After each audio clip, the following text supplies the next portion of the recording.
When Thomas Jefferson wrote the words, "We hold these truths to be self-evident, that all men are created equal, that they are endowed by their Creator with certain unalienable rights, that among these are life, liberty, and the pursuit of happiness," he was a slaveholder.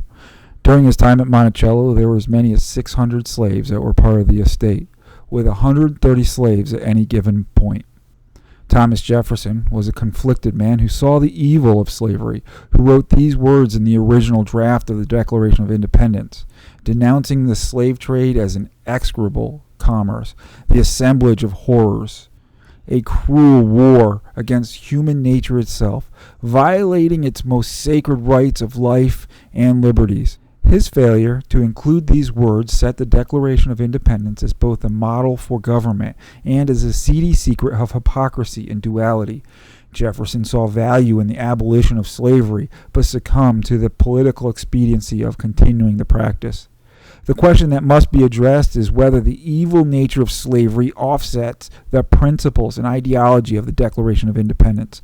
Does the frailty of one man's convictions and the inability to act on his conscience nullify the idea that all men are created equal? Or does the idea, the principle, elevate above and beyond the immediate execution of those principles? No matter the answer to those questions, we know that the exclusion of the denouncement of slavery places the American experiment in peril from the very start, and from 1776 to 1865, a battle is waged in the United States to determine the fate of slavery. While the Civil War ended the overt practice of slavery in the United States with the passage of the 13th and then the 14th and 15th Amendment, we know that the failures of Reconstruction to truly allow equality to soar, even with the idea that Abraham Lincoln was the emancipator of slaves, we know that there was great debate about the true equality of the black people in the nation, and further debate of what to do with the freed slaves and where to place them. Through the time from Reconstruction to 1964, almost 100 years, there were continued questions about the role and equality of the black population among the nation. With a renewed energy, new leadership, and new technology, the 1960s was a time of great momentum for the civil rights movement, a time when the nation, with internal conflict and turmoil, a time was ripe to move forward and declare that now was the time for true equality.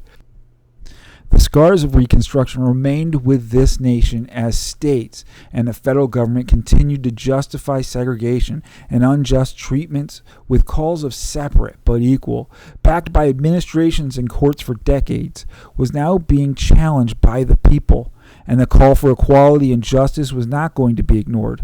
Boycotts, protests, and marches against injustice and inequality rang out throughout the nation, and in 1964, Lyndon B. Johnson took a major step in the work of civil rights leaders, from Frederick Douglass, Rosa Parks, Martin Luther King Jr., and Malcolm X.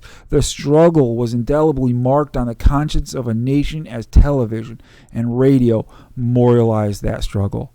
The work was not complete, though as the nation moved on from the Civil Rights Act of 1964, today we continue to see the movement in the news and through continued protest about injustice. The movement toward equality continues on, and the words of Thomas Jefferson, a duplicitous man, rings in our ears. We hold these truths to be self-evident, that all men are created equal, that they are endowed by their Creator with certain unalienable rights, that among these are life, liberty, and the pursuit of happiness. During the course of these lessons, we will examine the role of civil rights leaders. We will look at the events, the people, and we will evaluate their importance to history and apply them to the history of the United States.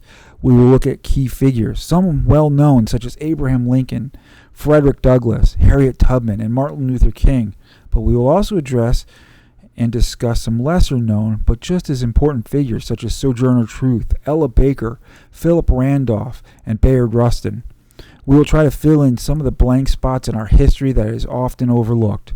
This course is designed to be a standalone study of black history or supplement to current United States history lessons. You can purchase a single lesson, 5 lessons, 10 lessons, or the entire course. It could be beneficial for high school students or even adults who are longing to fill in their educational blind spots. We'll spend 45 minutes to an hour on each lesson, and lessons will use primary sources to spin the story and tell the tale. We will tell the whole story. These classes are designed to be an online experience. We record the sessions and then deliver them to you. We will record them one at a time, and we will deliver them via a passcode that you can plug into our online platform that is secure. We also would invite you to join us and visit us for other classroom experiences, including in-person experiences and online experiences. UnlockYourEducation.com.